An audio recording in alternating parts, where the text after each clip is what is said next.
Welcome again to the Priority Lane podcast. I'm Lawrence Dauncey. This is the show where we discover how to work smarter, not harder.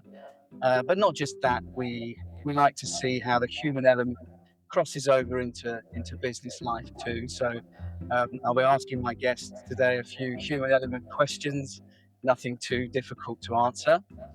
My guest today is Rachel Meadows. She is Managing Director of IFGL Pensions, the pension arm of IFGL, a financial powerhouse, savings, investments, protection, etc.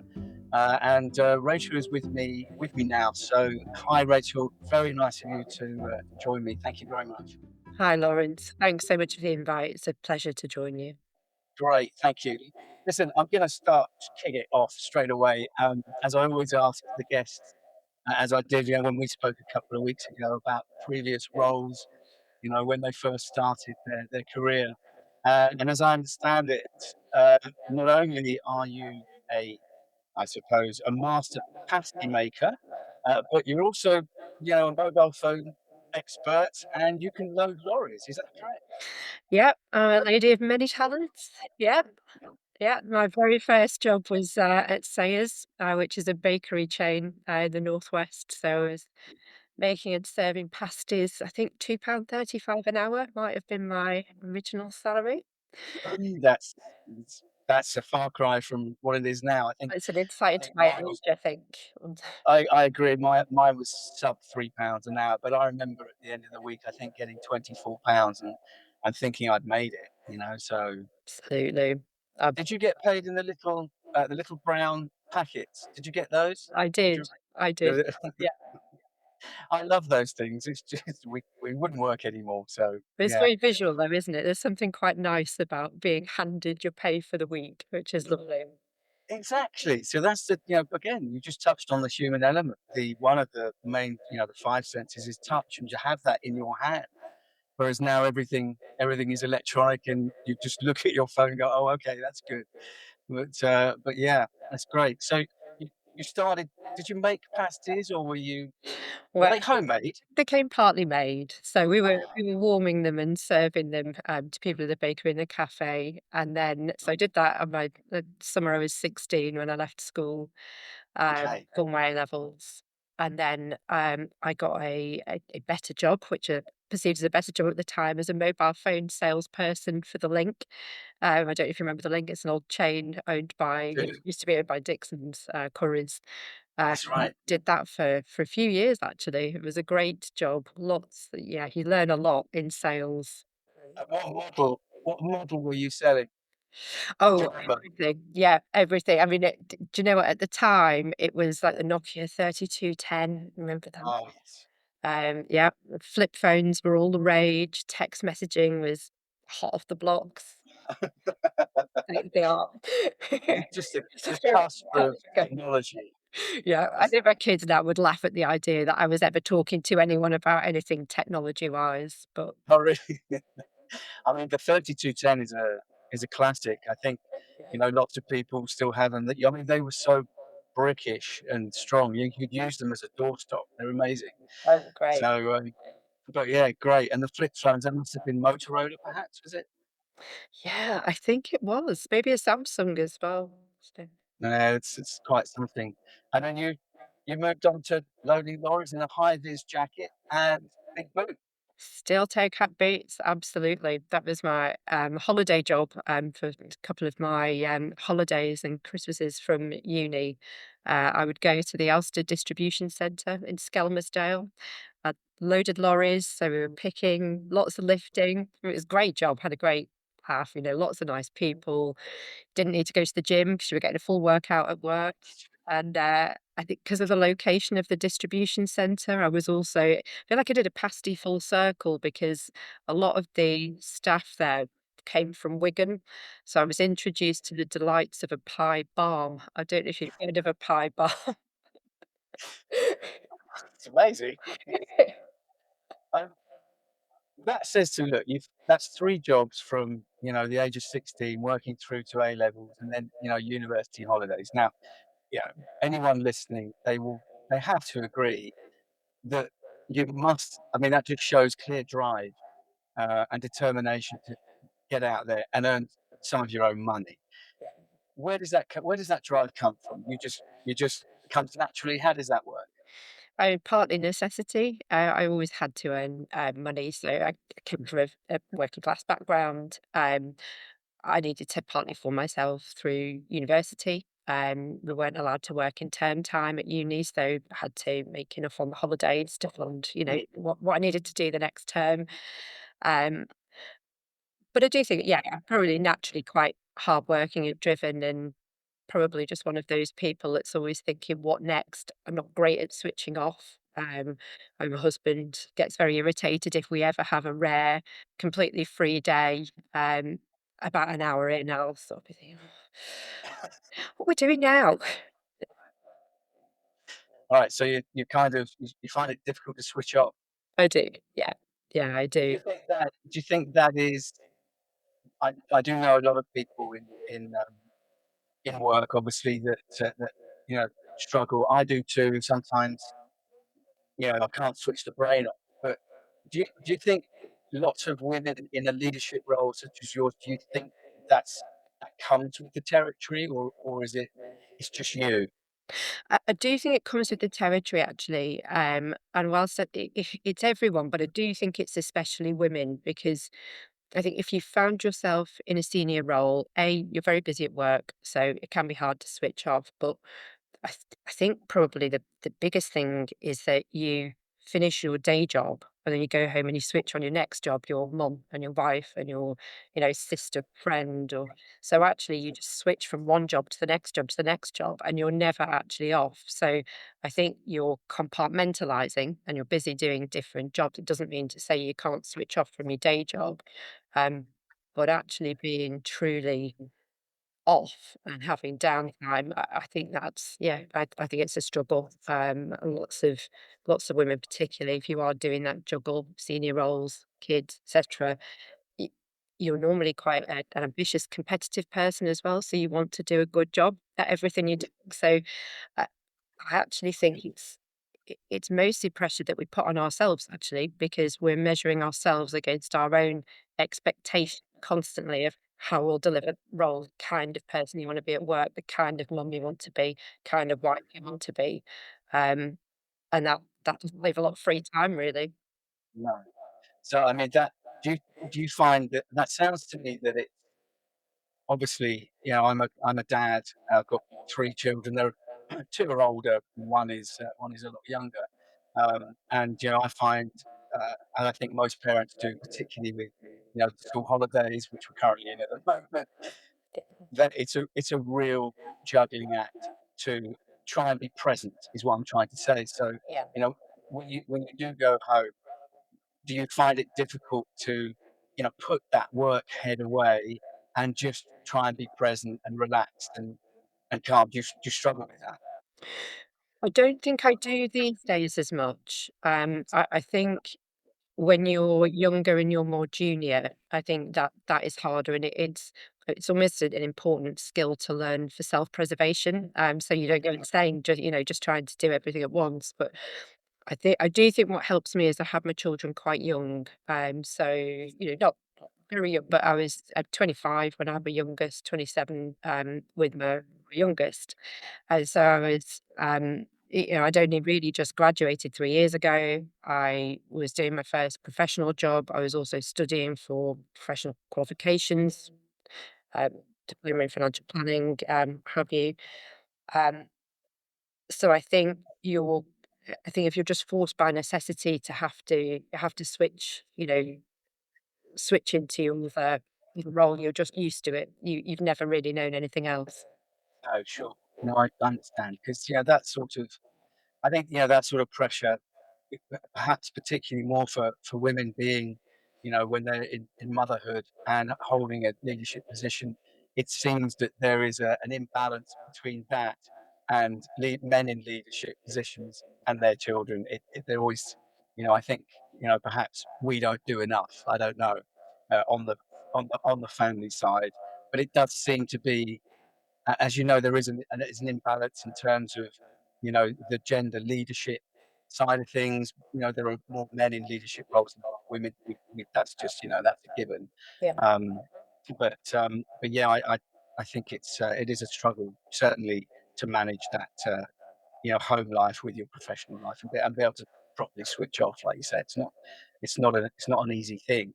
Um, Absolutely. so being the competitive being the competitive leader you are, as you mentioned, you must have loads of energy. Where does the motivation come from? How do you motivate yourself to just keep going, I suppose? Um, honestly, I'm not sure. I don't think there is one answer really. I'm ambitious. I want to provide a good life for me. I want to provide a better platform for my boys. I want to give them opportunities that maybe I didn't necessarily have. Help them do better. I think that's what parents do, isn't it? You want your kids to do better than you've done, and so that's a big driving force. But I think whilst financial services isn't a vocation, actually it is an industry where I think a lot of people in senior roles are genuinely motivated by wanting to do a good job and deliver good outcomes for our customers ultimately at the end of the day, because the kinds of products that we're offering, whether it's savings products, long term pension products like pensions, which we specialize in, or insurance products, we play a massively important role in helping people live their lives in the way they want to and need to. So that is very motivating when you know you've done a good job, when your team's done a great job, and ultimately you've made someone's life easier, sometimes at a difficult time. Yeah. Do you find um, you all my guests on the certainly in the Women in Business series, which this is part three of. Um, the other two guests, they all really drilled down on that point of they want to do a good job, and it's actually looks very rewarding, to get to see clients uh, do well and to help them out. And I find that you've also just corroborated that, same as Jen and Claire, the last two guests. So I'm kind of wondering, is in financial services, how is that? You don't. That's not really a draw. What I'm saying is, it's never advertised that if you're in financial services, you're going to be able to help people. I mean, yes, we know that, but it doesn't seem to be advertised that way. In other words, how are you going to get more people into it in that term? How can you attract more people? Yeah, I think it's a really great point. I think as a whole industry, we've got an awful lot of work to do around better explaining to people the kinds of roles that are available in financial services, because there's a huge array of roles, and the impact you can have through those roles, like as you say, in improving customers' lives, but also actually in career progression and things like flexible working. Financial services is actually a great industry for flexibility and for everyone, but women as in particular, to be able to build great careers and not necessarily miss out on some of the things that you also want to do as a parent or the other life roles that you might hold. I've been very fortunate to work for some great businesses with great flexibility. When my boys were small, I was able to go to 4 days a week, do a day at home. When working from home was really not a thing for financial advisors at the time. Uh, Yeah, so I think as an industry, we can offer such great things. And actually, we should be out there shouting about it, because when you think about school career lessons, my eldest is 16 next week. And, I don't think we do as good a job as some other industries at promoting some of the fabulous benefits that the industry can offer. yeah. It's. I mean, I don't remember ever, being when I was at school. I don't and college. I don't remember there ever being a sort of um, career day where they're going, "Oh, you think about financial services." Yeah. So do you think? Let Do you alone think? pensions, gosh, have you thought about pensions? You just Right, right. So do you think that it would help if that was put into a? I'm not saying specifically into a school curriculum, but do you think it needs to start, at the educational sort of stage, sort of age group? Yeah, I think it does, and I know there are some industry bodies. So the CII is a good example of professional body that goes out and does some, university events or open days, talks about it. But I think we can all do more. There's lots of great firms who can play a role locally in their local communities first at building a bit of awareness. Um, but yeah, I think it's so important for the industry as well to do that work because we do need talented people. There's lots of talk about AI replacing jobs, and of course, some of that will happen, and it's great to be able to automate some things and deliver efficiency and maybe reduce the boring jobs that at times people need to do. Um, but as an industry, we've always struggled from a lack of genuinely talented, quality Yeah. people. So that this is crucial for our pipeline of talent as well. Right. Are you saying that the talent pool, for like the feeder talent pool for financial industry is low? Well, it's not as high as it needs to be. Um, Okay. I think we all struggle for enough good quality recruits. It's not that there aren't any, there are, but we need more at all stages. And I think, again, it's not just about school leavers. Sometimes work returners, people looking for an industry change, career change midlife, might not think about financial services or pensions, but there's great roles available, great careers you can build. I mean, you mentioned that, there are, institutions that, might do a university day or, events, that sort of thing. Have you guys, IFGL, or, I know your IFGL Pensions is you're one of 7 brands of IFGL. Um, have you guys done any sort of industry awareness days or anything like that? It's a good question. So, our head office, our group head office, IFGL, based in the Isle of Man, and Right. IFGL are a very prominent brand within the Isle of Man community, and they do a lot of school support work, work experience placements, recruiting school leavers. So, as a group, we do quite a lot of work there.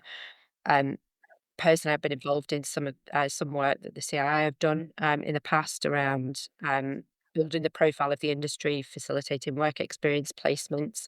That's something we'd like to do more of in the future. It is a people industry. Yeah.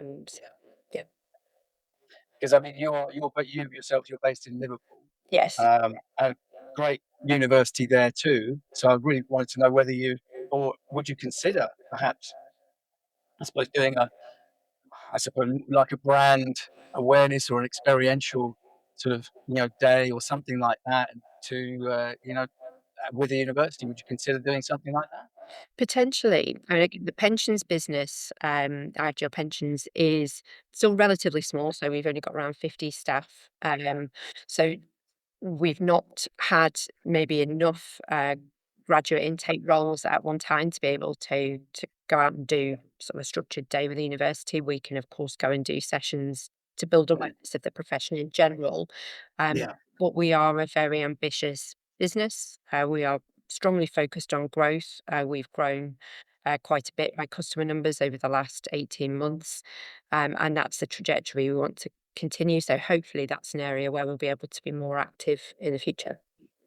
I was just curious because it's, not necessarily just, in terms of a potential recruitment, magnet for you guys, but also as, an awareness to, the youngsters about pensions, even though it sounds something like really granddad, doesn't it? It's like, Yeah. "Oh, that's what my Yeah. granddad, I don't need to know about that." But I kinda do because even now, I mean, I regret not starting with I mean, I've been working since I was 16. Um, and, I've never no one ever told me anything about that, and now I'm looking and going, "Good Lord, I'm not where I really should be." So, so that's kind of where I was going. That's just to, whether it was it was possibility to bring awareness to, start a pension ASAP, basically. So, No, absolutely. Yeah. did you start a pension early or I did. I mean, again, the industry that I'm in, you'd hope that I would have done, albeit when I when I joined the firm that I was with at the time, the earliest you could join the pension scheme was on your 24th birthday. So I was actually a qualified financial planner advising on pensions before I was actually able to join our own pension scheme. Things these days are a little bit different. So we've obviously got auto enrolment in place now for workplace pension schemes. So people do tend to join when they start work. But I think where we need to do a bit more work, where the industry is actually, really putting a lot of effort in, is building awareness early in people's careers about how much you need to save to be able to retire comfortably and to be able to have any choice around your retirement age. And the massive power of tiny changes very early on. If you make, little changes in your 20s, each time you get a pay rise, maybe just put 0.5% more in your pension, you never feel the pain. So it never feels like you've contributed more or you're having to put big sums of money away. But actually, the compounding impact of that over time, it's like a superpower. So you kind of go into an autopilot if you're disciplined early on, and you never have to get to that awful stage, which too many people still do, where you hit your sort of mid 40s, early 50s, and you think, oh, a pension. It starts feeling real. But if you're trying to bridge the gap at that age, Yeah. actually it is quite expensive to try to play catch up. It's possible, but it's a lot harder than staying on track when you're younger. Mm. So I do know obviously that, the workplace pension, the Nest, it's Nest, isn't it? I think it's called Yeah, so um, next is the government yeah, the government, option. which obviously your employer pays into. Um, what advice would you, for example, if I'm employed by a company, which I have been, and I have a very small amount in a Nest pension, what would you advise me or someone who has that? Would you go stick with that, or would you choose a different product? So Nest is a great default option for Yeah, maybe small firms that don't have the budget to go out and work with advisors to pick a more comprehensive workplace schemes. There's some great workplace schemes out there. If you're self-employed, I don't know whether you're still working with an employer now or if you're self-employed, there might be something that's a bit more flexible in Nest. So you might be able to open a SIP, um, saving each month, still benefit from your tax relief, yeah, and maybe have a little bit more choice and control around your investments and how you decide to draw your pension out. I, I think though too much of the conversation can sometimes be around where you're saving, and lots of pension providers offer great quality products. Obviously, I would think ours are, but there's some great firms.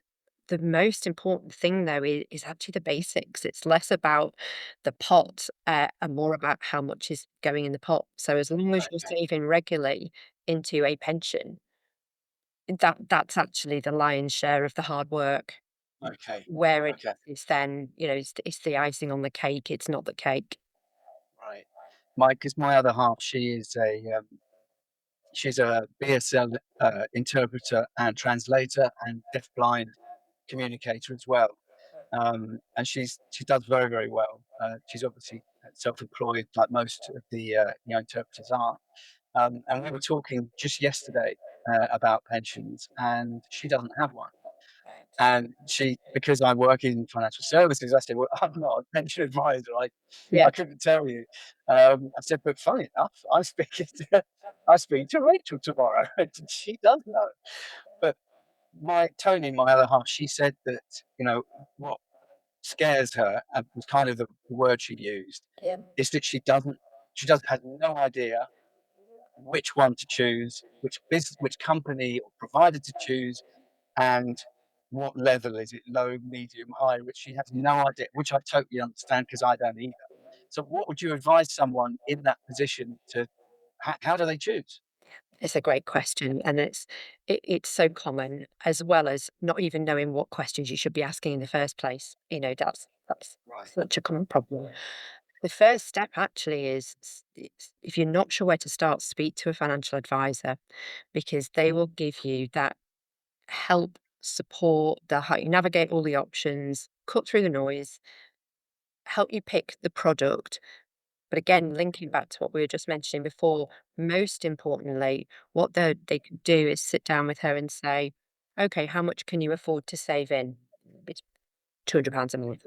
Okay, Yeah. if you save £200 a month in from this point up until this age, this is what that might look like at retirement. How does it look? If you could afford to save another £50 a month, what difference would that make? So they'll actually handhold you and help you understand not just what's going in, what that actually means at the other end, because that's the challenge with something like a pension. It's so long term, it feels very abstract in your head.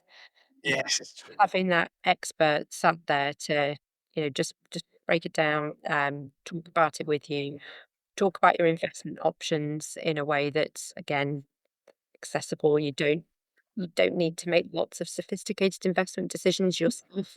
There are professionals out there who are, they're doing this all the time. That's their day job. Leverage help. It doesn't mean to say you need to work with that financial advisor, you know, every year from now until retirement. You might do, if you've got a need for advice each year. But lots of advisors now will work with you, and then maybe just touch base every couple of years. So they'll work with you in a way that you need for your circumstance. You're right. 'Cause she did say to me that she said, "But surely," when I said to her, "You should perhaps, speak to an advisor," and, I do know a few, so, but she said, "Isn't that, uh,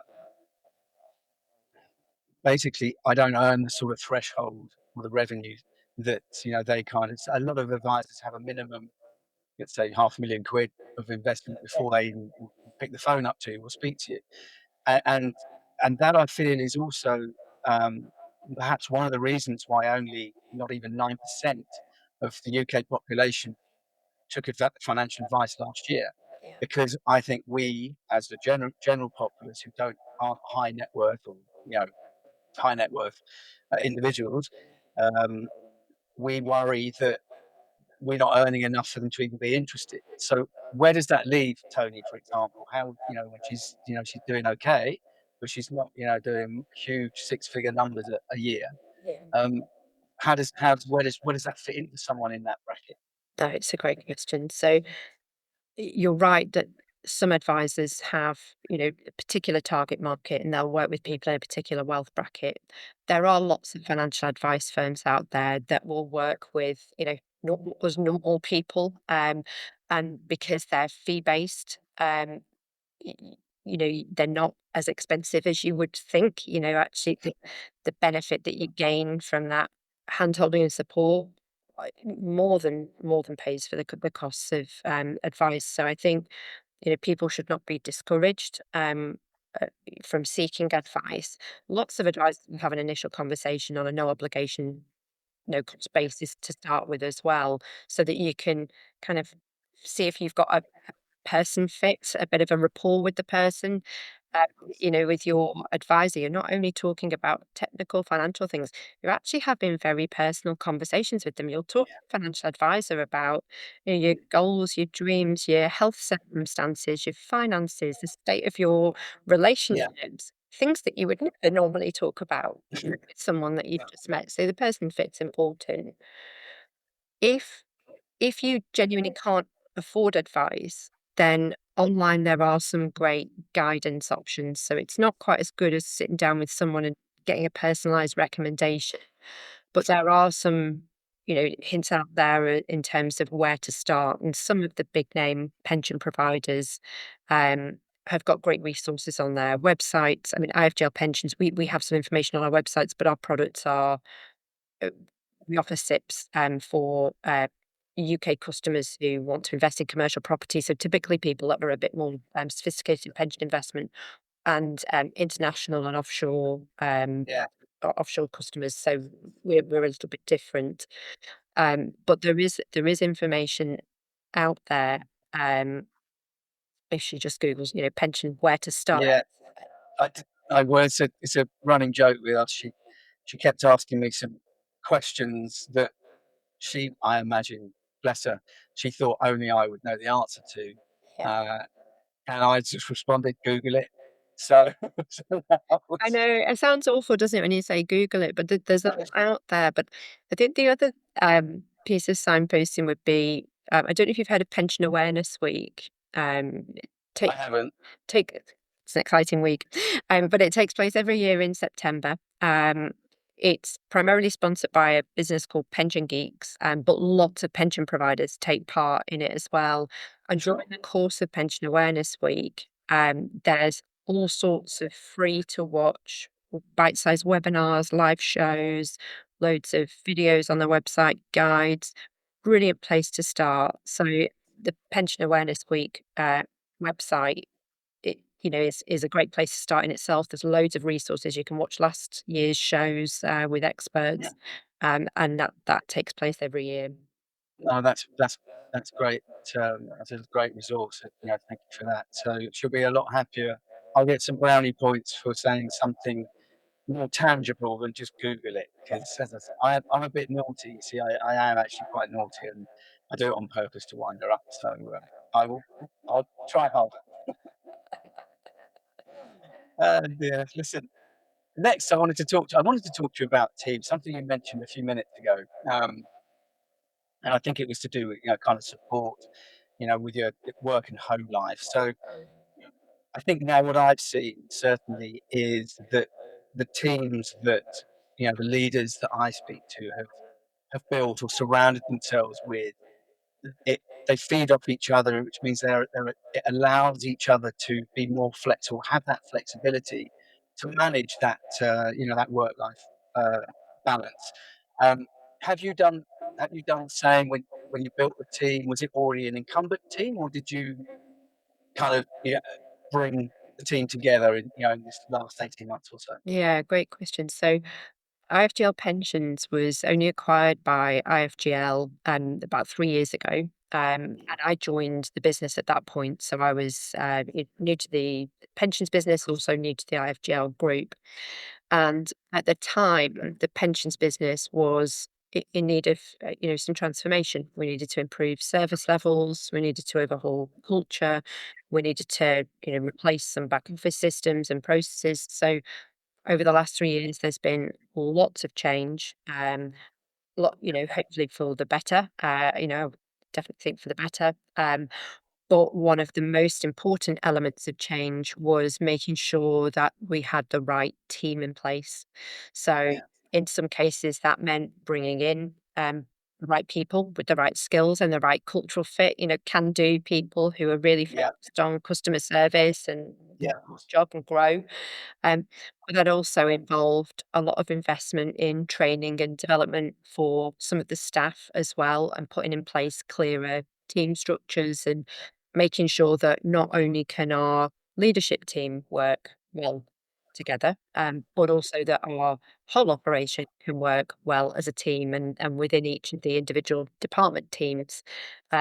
People have got the tools they need, the colleague support they need to be able to operate in their lives and build better careers. And it's kind of win-win for us because if your staff are happy and they're more likely to do a good job for your customers, Yeah, through that you kind of do both hand in hand. no, but it increases the productivity clearly, and But yeah, in terms of that support, so I found an interesting stat. Excuse me, I need to put my glasses on as I am now somewhat aged. So the research that I found, it says, and this is sort of kind of around what we're talking about in terms of having a support network around you to help mitigate, mental health challenges or the busy life work schedules that you'll have. And it says women in business leadership face distinct mental health challenges.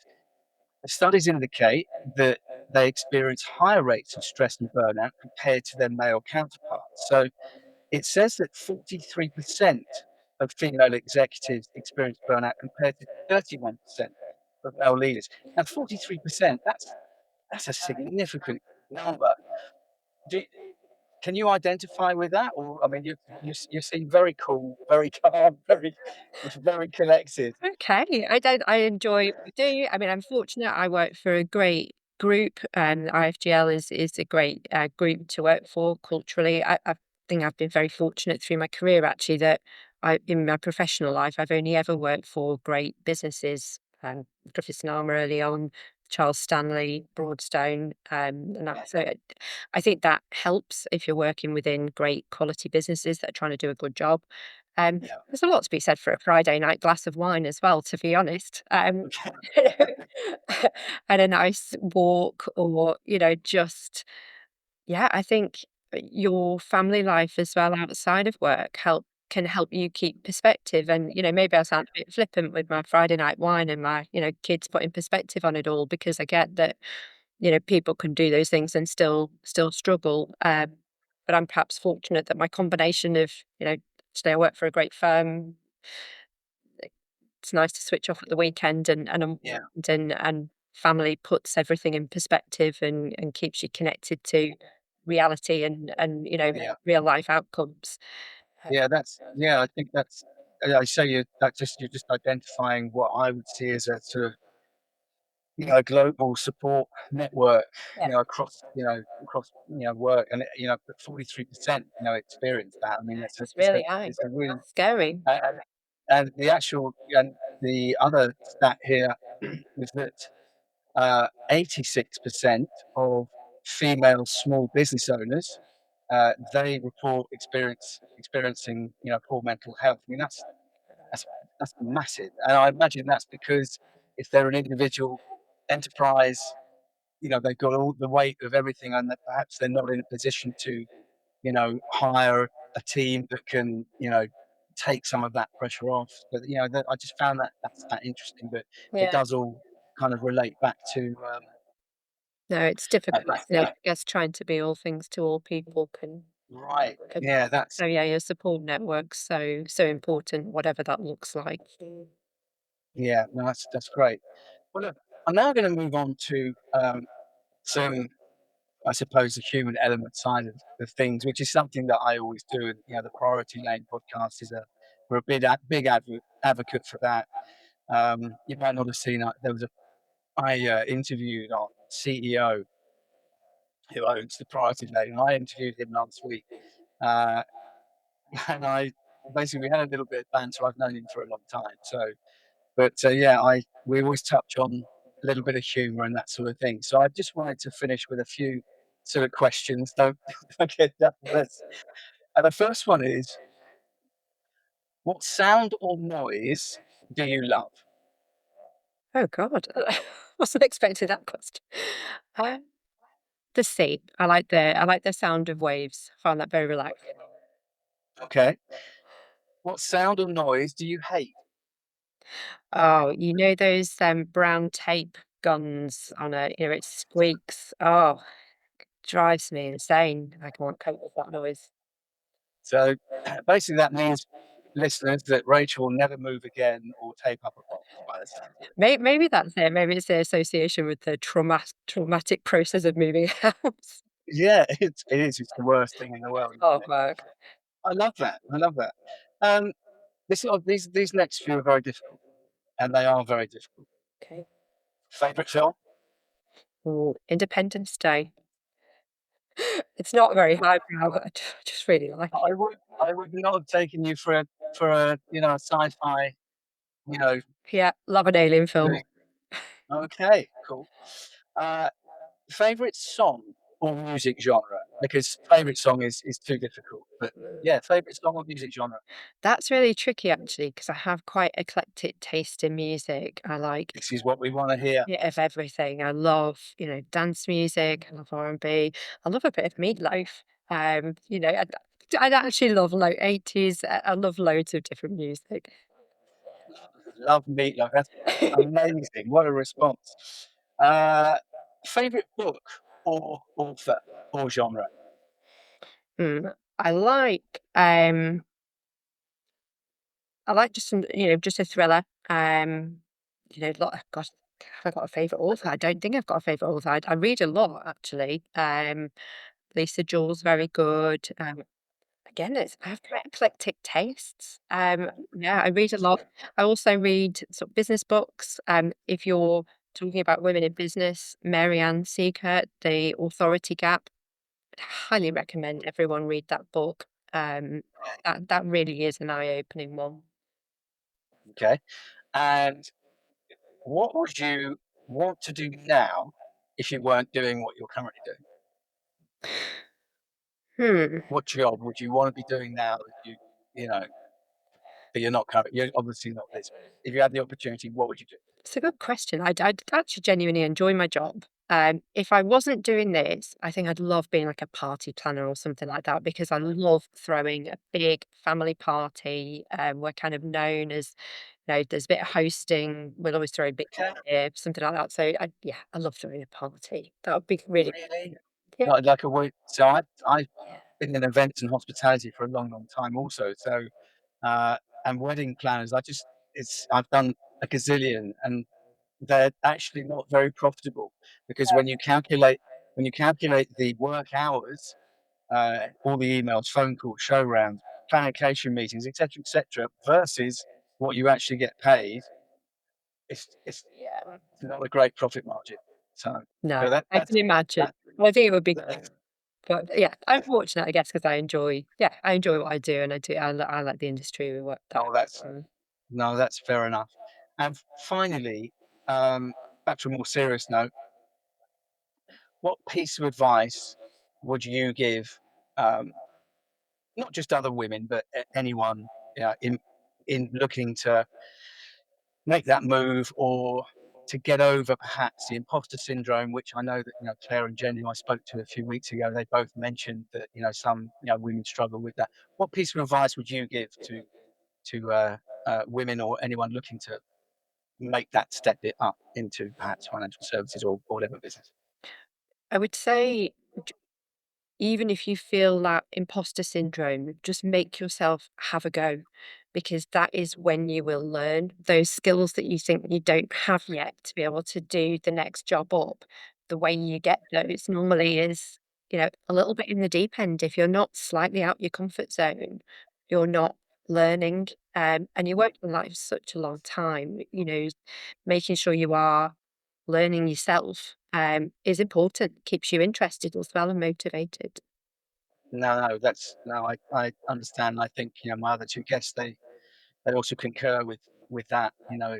It's just have a go. You've got nothing to lose effectively. So, but that's great. Well, listen, Rachel, thank you so much again for joining me. Bit of revelation. Some very interesting answers there at the end. I'm sure we will put together some shorts on obviously the social media platforms. The meatloaf one in particular, I think will get some views. But I thank you so much again for joining me. And listen, have a great week. I'm Lawrence Dauncey. This is the Priority Lane, and we will see you again soon. Amazing. Thanks so much for having me, Lawrence. Pleasure. This episode is sponsored by My Brokers app, a white label app built specifically for financial advisors and wealth management professionals. If you want to know how you can have your own app exclusively for your business and your clients up and running by this time next week, visit mybrokers.app or download the free My Brokers demo app from your favorite app store.